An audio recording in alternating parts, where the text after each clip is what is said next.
মেলা ঘুরে বর্ষি প্রতিযোগিতায় দুর্নীতি ক্ষোভে ফেটে পড়েন অংশগ্রহণকারীরা।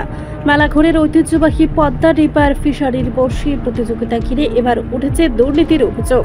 দীর্ঘদিন ধরে সুনাম বজায় রাখা এই প্রতিযোগিতা নিয়ে অংশগ্রহণকারীদের ক্ষোভ ও হতাশা চরমে উঠেছে। দুদিন ব্যাপী এই প্রতিযোগিতার জন্য প্রতিজনকে ৫,০০০ টাকার টিকিট সংগ্রহ করতে হয়, কিন্তু অভিযোগ এত টাকা খরচ করেও অংশগ্রহণকারীরা ২,০০০ টাকার সমমূল্যের মাছও পাননি। ফলে প্রতিযোগিতায় অংশ নেওয়া বহু প্রতিযোগী নিজেদের প্রতারিত বোধ করছেন। অংশগ্রহণকারীদের অভিযোগ, সমিতির বড় লেক কমিটির সদস্যদের দুর্নীতি ও অব্যবস্থাপনার কারণে এই পরিস্থিতি তৈরি হয়েছে। তাদের মতে বছরের পর বছর ধরে যে সুনাম তৈরি হয়েছিল, এবারের অনিয়মে তা বড় ধরনের ধাক্কা খেল। ক্ষুব্ধ প্রতিযোগীরা দ্রুত দায়িত্বশীলদের বিরুদ্ধে ব্যবস্থা নেওয়ার দাবি তুলেছেন। অন্যথায় আগামী দিনে এই প্রতিযোগিতা নিয়ে মানুষের আগ্রহ মারাত্মকভাবে কমে যাবে বলে আশঙ্কা করা হচ্ছে। কত বছর ধরে এই পুকুরে আসেন আপনারা মাছ ধরতে? অ্যাপ্রক্স 15 বছর। কি মানে এই বছর কি হয়েছে আপনার, মানে মাছ পাইছেন না আপনারা নাকি? এরকম মনে করেন আমরা এই পুকুরে মাছ পাই, কিন্তু এরকম এই বছরের মতো মাছ না পাওয়া অবস্থায় কেউ এমন নেই যে মাছ পেয়েছে। সবাই মাছ না পেয়ে গেছে। কি কারণটা কি এখানে এরকম কারণ? ওরা বলতে পারবে, ওদের তো অনেক। কি মনে হয় আপনাদের, কি মনে হয় পুকুরে মাছ নাই নাকি? মাছ নেই। এবার প্রত্যেকবার তারা মনে করেন যে টিকিট যখন দেয় তারা, যারা ইচ্ছা তারা আজকে একদিনে টিকিট কাটতে পারে, দুদিন লাগলে দুদিনে টিকিট একসঙ্গে কাটতে পারে বা পরদিন কাটতে পারে। কিন্তু এবার তারা নতুন নিয়ম হয়েছে যে একসঙ্গে অ্যাডভান্স ৫,০০০ টাকা দিতে হবে। কত দিনের টিকিট এটা? দুদিনের টিকিট। আচ্ছা, দুদিনের টিকিটে তারা অ্যাডভান্স বলেছে যে অ্যাডভান্স দিতে হবে। তো অ্যাডভান্সটা কারণ তো মেবি হতে পারে যে তারা ওদের নিজের কোনো গাফিলতি আছে, তার জন্য অ্যাডভান্স বলছে যে ওরা একদিন বিয়ে যদি চলে যায় তাহলে তো ওদের টাকাটা। গত বছর অ্যাডভান্স ছিল। হ্যাঁ, গত বছর অ্যাডভান্স ছিল, কিন্তু গত বছর মাছ পেয়েছে।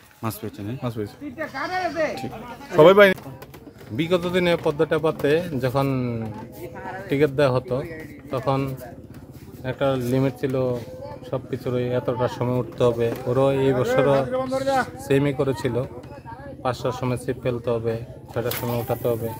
কিন্তু এবছর টিকিটের পরে ওরা এসছে, জাস্ট যারা টিকিট কাটেনি ওটার বিষয়ে দেখেছে, কিন্তু কী অবস্থা আছে, কোথায় ছিপ ফেলছে, কী বিষয়, মাছ পাচ্ছে কিনা না পাচ্ছে, ওদের কোনো এই বিষয়ে জানাইছিলেন আপনারা? তারা হ্যাঁ, গতকালও জানানো হয়েছিল, তো আজকে সকালেও এসেছিল। কি বলছে তারা? কি বলে তারা?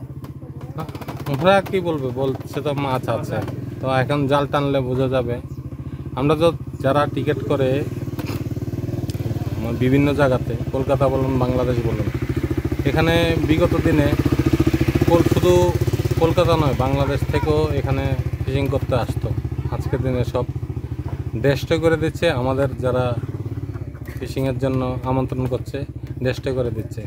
তো আমরা এই স্পোর্টসিংটা মানে অ্যাংলিংটা মানে বিলুপ্তর পথে, বিলুপ্ত হবে আমাদের যারা চালাচ্ছে ওদের কারণে। কি কারণে? বান্টি বাড়ি কোন জায়গা? আগরতলা। কত বছর ধরে এখানে বক্সি প্রতিযোগিতা আছে? 7 বছর ধরে। তো এবার কেমন? এবার রেজাল্ট একদম জঘন্যতম। তারা বাটপাড়ি করে এবার টিকিট দিছে, মাছ তুললা আগে আমরা আইসি পরে খবর পাইছি তারা সব মাছ তুললা 2 মাস ধরে টিকিট দিছে। কবে? কালকে আসলে? হ্যাঁ, আমরা কালকে আইসি, কালকে আইসি, আর 2 দিন টিকিট চলছে, কালকে আজকে। কত টাকা টিকিট? টিকিটের মূল্য 5,000 টাকা, মাছা ভাড়া 3,500 টাকা, টোটাল 8,500 টাকা।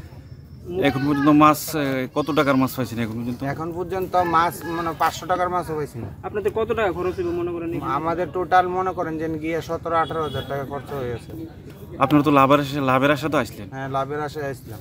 অন্য বছর তো লাভ করছিলেন? হ্যাঁ, অন্যান্য অবশ্য তারা মোটামুটি মাছ পাওয়া গেছে। কি বলবেন এই বিষয়ে? কি বলবেন মানে এইবার তারা কি বুঝা এরকম করলো, তারা জানে, কমিটির তারা জানে। এই যে একটা বিশ্বাস, এই যে লিকের উপর, এই বিশ্বাসের উপরে তারা বিশ্বাসঘাতকতা করছে, যার লেখা পরবর্তী সময় মানুষ আসতে চিন্তা করবো মেলাঘর।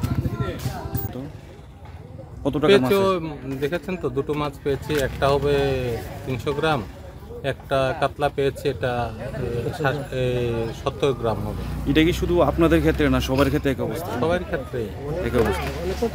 মানে গত বছর মাছ পাইছিলেন?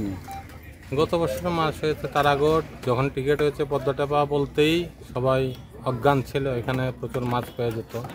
টিকিটের কোনো 2000 টাকা হলে 2000 টাকাও ফেলতে আসে, 2 দিনের 5000 টাকা হলেও ছিপ ফেলতে আসে। কারণ এখন তো সব জায়গাতে টিকিট হয় না, যারা অ্যাংলার আছে ওদেরকে নিরাশা করছে প্রত্যেকটা জায়গাতে।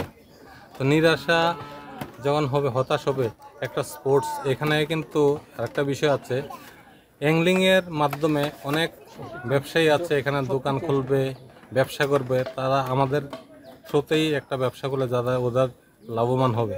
কিন্তু এই জায়গাটাতে ওরা সব জায়গাতেই এখন দেখছি ডিস্টার্ব করছে। কিন্তু সবচেয়ে বেশি আমরা গভর্নমেন্ট টিকিটও এরকম হয়নি, কিন্তু এখানে এসে 2500 টাকা করে পার ডে, 2 দিনের 5000 টাকা টিকিট এখানে একসাথে নিয়েছে।